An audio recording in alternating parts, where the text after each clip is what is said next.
그런 규정에 어긋난 건 인정한다. 이건 인정 안 해도 어쩔 거야. 당신이 인정하지 않아도 규정 위반인 거죠. 이 여군 중대장은 군의 지휘 체계를 모르는 것 같아요. 임성근 씨와 똑같은 얘기를 하는 건가? 게임에 들어간 거죠. 전설의 딜레마. 누가 독박 쓸래? 네가 할래 내가 할래. 밑에서 보고한 거를 오케이 하면은 그게 지시한 거라고. 알았죠? 경찰은 도대체 뭐지?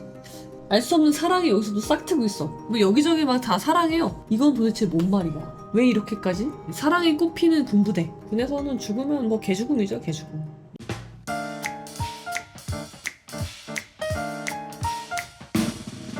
세 번째 주제, 역시나 이 이야기를 안 할 수가 없죠. 여군 중대장의 변명에 대한 주제로 한번 이야기를 해보겠습니다. 자, 얼차려 사랑 중대장, 부중대장 구속됐죠. 근데 완전군장 지시를 부인하고 있습니다. 나는 완전군장 하러 간 적 없는데? 이게 무슨 말이야? 그럼 왜 했지? 이 훈련병 왜 한 거예요? 훈련병들 왜 했지? 알아서 한 거예요, 그러면? 이게 도대체 뭔 말인가? 한번 살펴보도록 하겠습니다. 자, 구속 전 피의자 신문 때 영장이 청구가 됐으니까, 영장이 청구가 되면은 영장 실질 심사를 판사님 앞에서 한단 말이에요. 이 구속이 적법한 것인지를 판사님이 이제 판단을 하게 되는데, 영장 실질 심사, 구속 전 피의자 신문 때 처음으로 이제 모습을 드러낸, 만천하에 처음으로 모습을 드러냈죠. 이때 여군 중대장은 침묵을 했고요. 남군인 부중대장 중이라고 해요. 부중대장은 죄송하다라고 짧게 말을 했다고 합니다. 자, 부중대장은 중대장의 지시에 따라서 같이 얼차려 지시를 내린 겁니까? 라고 물어봤을 때 죄송합니다 라고 이야기를 합니다. 짧지만. 근데 여군 중대장은 여전히 끝까지 말 한마디 하지 않고 그냥 지나갔죠. 자, 춘천지법은 2명 모두 영장 발부했습니다. 증거인멸의 우려가 있다. 3시간 만에 바로 한 거예요. 바로. 이거는 뭐 재고의 여지가 없는 거죠. 바로 영장을 발부했어. 근데 너무 늦게 영장이 청구가 됐잖아요. 도대체 뭐 한 건지. 증거인멸할 시간을 줬어. 증거인멸하고 둘이 말을 맞출 시간도 엄청 준 거죠. 중대장, 부중대장. 그래서 6월 21일 날 구속영장이 발부가 됐습니다.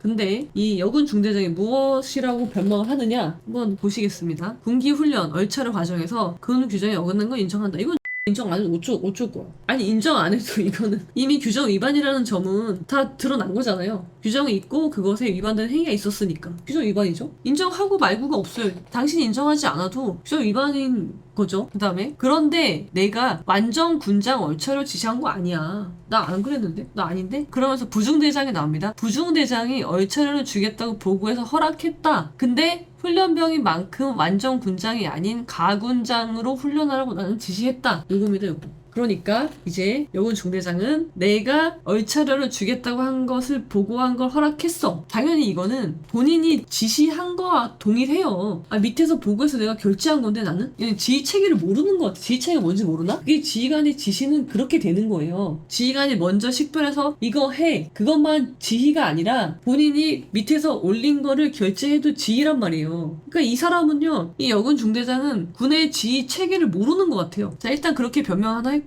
나는 그냥 허락만 해준 거야. 그게 지휘라고. 그게. 아니, 왜 자꾸 지휘랑 지시랑 지도랑 헷갈리는 사람도 있지? 이 여군 중대장도 자기는 지도했다는 얘기인가? 임성근 씨와 똑같은 얘기를 하는 건가? 그러면서 두 번째 변명은 뭐냐면요, 나는 가군장으로 하라고 지시했어. 요거는 이제 다른 새로운 주장을 하는 거죠. 가군장은 완전 군장과는 다른 거죠. 완전 군장보다는 나는 가볍게 하라고 한 거야. 그런데 부중대장이 완전 군장을 시키더라? 그 말 아니에요? 지금 부중대장이랑 죄수의 딜레마 게임에 들어간 거죠. 죄수의 딜레마. 누가 독박 쓸래? 네가 할래 내가 할래. 지금 그거죠. 나는 지휘 책임 없어. 나는 지휘 책임 일단 부인하고 시작하는 거예요. 뭐 임성근 씨한테 보고 배운 바가 있겠죠. 군 이런 사람들이 지휘관 되는 거예요. 아니, 사단장도 뭐 지도했다는데 나도 지도하지 뭐. 나는 대위밖에 안 되니까 지도도 못해. 나는 그냥 옆에서 조언한 건가? 뭐 아무튼 부중대장이 독박을 쓰거나 독박을 쓰면은 자, 이런 거죠. 여군 중대장은 나는 가군장 하라고 했어. 근데 부중대장이 내 말을 어긴 거야. 그러니까 부중대장은 명령 위반도 되는 거죠. 명령 위반에 가혹행위, 직권남용 가혹행위죄, 업무상 과실치사가 되는 거고요. 여군 중대장은 다시 따져봐야 되겠죠. 그래서 부중대장이 독박을 쓰게 되는 구조를 생각해서 온 거예요, 지금. 근데 어쩜 이렇게 똑같을까? 임성근 씨와 너무나 똑같은 이야기를 하고 있으니까 역시 이런 사람들, 이런 사고방식이 있어야지 진급이 되는구나, 지휘관이 되는구나 라는 것을 느꼈습니다. 거탐 조사 받을까요? 아니, 뭐 거탐 받든 안 받든 거탐 결과 나쁘면 증거 부동의하면 되는 거라서 그렇게 결정적이지 않거든요. 거짓말 탐식이라는 게. 자, 이렇게 해서 완전히 자기의 그러면 이제 부중대장이 또 자기가 뭔가 주장을 해야 되겠죠. 완전 군장을 직접 지시한 것은 아니다. 아니 그게 지시라고. 그게 지시야. 지휘관은 밑에서 보고한 거를 오케이 하면은 그게 지시한 거라고. 알았죠? 이를 승인하면서 대신 입소한 지 얼마 안 된 훈련병인 만큼 완전 군장이 아닌 가군장으로 훈련하라고 지시했다. 사고 당일 오후 연병장에서 확인차 나간 중대장은 훈련병들이 쓰러진 후에 완전 군장을 메고 훈련받은 사실을 뒤늦게 알게 됐다. 그러니까 똑같아요. 임성근 씨랑 똑같아요. 나는 그렇게 지시한 적이 없어. 나는 수변을 수색하라고 지시한 거야. 수변을. 근데 대대장이 잘못 알아듣고 수중수색을 했네. 그래서 죽었네. 나는 몰랐네. 죽고 나서 알았네. 똑같은 거죠. 이 여군 중대장도 나는 완전 군장으로 하라고 한 적이 없어. 나는 가군장으로 하라고 했어. 근데 부중대장이 나한테 잘 보이려고 가인 충성을 하느라고 아니면 잘못 알아듣고 지가 완전 군장을 하고 시켜서 훈련병이 죽었네? 나는 몰랐네. 난 죽고 나서 알았네. 뭐 그런 거예요. 똑같은 구조예요. 그런 상황에서 제가 또 의아스러운 부분, 경찰은 도대체 뭐지? 이 강원 경찰이죠. 이 강원 경찰은 도대체 뭐 하는 사람들이지? 중대장 여태까지 조사 안 했었죠. 휴가 다녀오고 나서도 소환 안 했어요. 소환 조사 안 한 이유가 뭔지 아세요? 아니 휴가 가도 소환 조사 할 수 있고 휴가 복귀하면 당연히 할 수 있고 휴가 갔다고 해서 소환 못 해요 경찰이? 더 좋지. 시간이 많잖아요. 더 소환 조사하기 쉬운데 경찰이 안 했어요 한동안. 그러면서 뭐라고 얘기했냐면요, 출석을 요구해도 이들과 소환조사 일정을 조율해야 하는 부분이 있다. 그러니까 출석 요구해도 안 나올 수도 있잖아. 그래서 안 했다고? 뭐야 무슨 말 하는 거야. 말이야 방구야. 그러니까 배우 소리 나오는 거예요. 뭐지? 이 경찰 뭐지? 강원경찰은 왜 또 이 여군 중대장을 사랑하는가? 여기서는 개인은 아닐 테니까. 개인인가? 여기도 그러면은 여기도 브로맨스인가요? 브로맨스라고 해야 돼요? 뭐라고 해야 돼요? 여기는 그냥 사랑인가요? 그냥 로맨스인가요? 로맨스인가 브로맨스인가? 알 수 없는 사랑이 여기서도 싹 트고 있어. 뭐 여기저기 막 다 사랑해요. 그래서 출석 요구를 늦게 한 거예요. 얘가 안 나올 수도 있잖아. 일정 조율해야 된다고. 안 나올 수도 있으니까 아예 하지 않는다. 그런 말을 했었고요. 그리고 뭐라고 했냐면 피해자를 숨기는데 급급하고 대부분 수사 내용을 비공개하고요. 왜? 우리 여군 중대장 멘탈 케어해줘야 되니까 충격받으면 어떻게 심리 케어 해줘야 되는 거예요. 적극적으로. 그래서 경찰이 가해자 변호사를 전락했다는 시민단체 비판까지 제기됐죠. 그래도 괜찮아. 상관없어. 앞서 경찰은 피해자들에 대한 과도한 노출을 문제 삼았어요. 피해자들 과도한 노출하면 안 돼. 수사받는 거 포토라인 만들면 안 돼. 기자들이 자꾸 얘네들 괴롭히면 안 돼. 얘네들은 심리 케어를 받아야 된다고. 그러니까 접근 못하게 해. 그러면서 낸 의견이요, 재판부가 오가는 내부 동선으로 피해자를 출석시키자고 법원 측에 요청했다가 거부되기도 했습니다.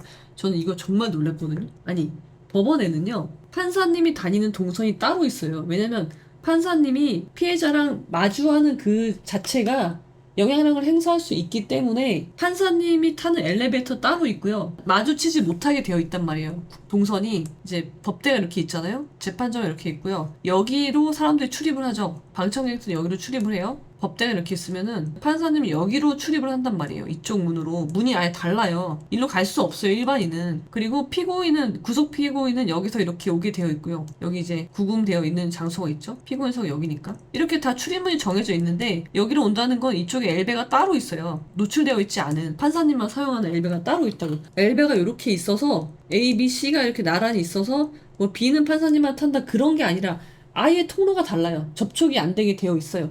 그래서 우리가 법복 입고 왔다 갔다 하는 판사님을 볼 수가 없는 거예요. 복도에서. 법원에 가면.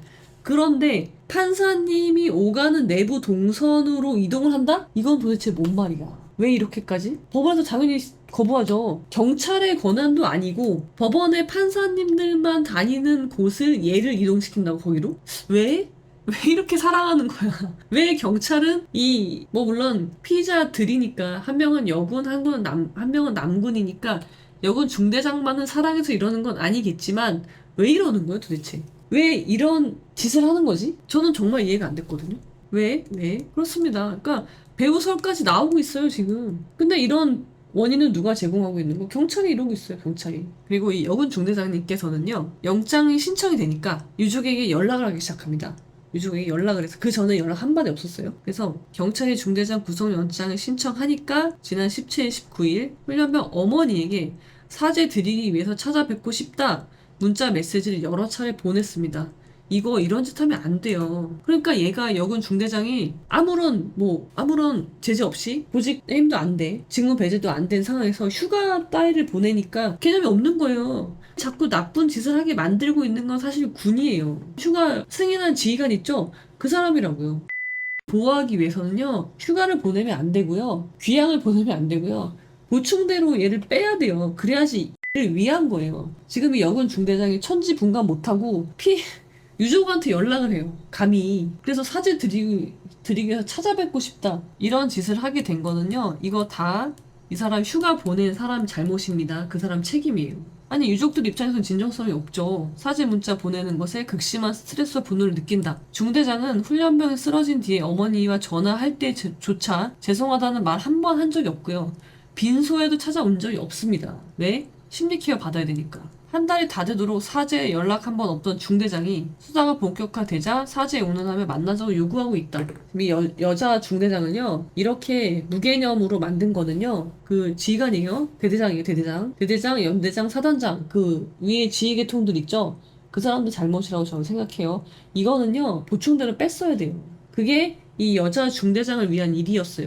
근데 하지 않았죠. 귀향 보냈죠. 그래서 결국은 사랑이 꽃피는 군부대, 막 사랑이 난무하고 있어. 장관님은 사단장을 사랑하고 일편단심이고, 그리고 여군 중대장을 누가 사랑하는지 모르겠는데 경찰에서도 사랑하고 이 부대 지휘관도 사랑하고 그러고 있는 거예요. 이제 사랑은 그만하시고 공과 사를 구분하셔야 되지 않을까 라는 생각을 해봅니다. 이 정도면은 군이 중대장 역할하는 건데, 그러니까 뭐 중대장을 연맥이기 위해서 일부러 그렇게 하는 거라면 인정. 뭐 이보다 더 완벽할 순 없다. 여군 중대장이 아니라 강대위 혹은 강 중대장이라고 불러야지, 남녀 갈라치기 말아야지. 아니, 그 여군이라고 특히 말을 하는 이유는요, 그 얼차려라는 것을 받아본 적이 없을 것으로 예상이 되는 거죠, 이 여군 중대장은. 근데 그걸 시켰다는 점 때문에 여군이라는 점이 강조되는 거예요. 그런 상황이고, 남녀 갈라치기 때문에 말하는 게 아니라 더 충격적이라는 점에서 강조되는 거죠, 그 성별이. 군에서는 죽으면 뭐 개죽음이죠, 개죽음. 누구를 위해서 죽는 거예요? 지휘관을 위해서? 국가를 위해서 죽으면 그것이 군인의 숙명이기도 하고 어쩔 수 없는 일이라고 하지만, 이거는 국가를 위해서 죽는 것도 아니고 임성근 씨를 위해서 죽어야 되는, 아니면은 여군 중대장을 위해서 죽어야 되는, 그거는 억울하잖아요. 그리고 내가 그러려고, 부모님들이 그러려고 아이들을, 귀한 자식을 군에 보낸 거예요? 중대장 진급하라고? 사단장 3스타 달아주려고 내 아들 보낸 거 아니잖아요. 그렇습니다. 저는 오늘 제일 재밌었던 거는 그 강원경찰청에서 여군 중대장을 위해서, 물론 여군 중대장을 위해서 뿐만 아니라 부중대장을 위해서도겠지만, 판사님이 다니는 통로로, 법원 내부 통로로 다니게 하자. 영장 실질 심사를 받는 놈을, 그걸 판단하는 사람과 동일한 레벨에서 지금 레벨에 올리겠다는 거예요? 참, 어떻게 이런 생각을 할 수가 있지? 대단하다는 생각을 합니다. 그런 일들에 뭐 관심을 가지고 우리는 사리에 맞게 생각하는 법을 배우는 거니까 생각의 힘을 길러나가는 하루하루가 되면 좋겠습니다. 그럼 여러분, 오늘은 여기까지. 여러분, 멤버십 있습니다. 멤버십 이벤트를 좀 하려고 하는데, 멤버십 인원을 대상으로요, 한 분이 될지 몇 분이 될지 모르겠지만 뽑아서 그 아병 굿즈를 드리는 시간을 가져보도록 하겠습니다.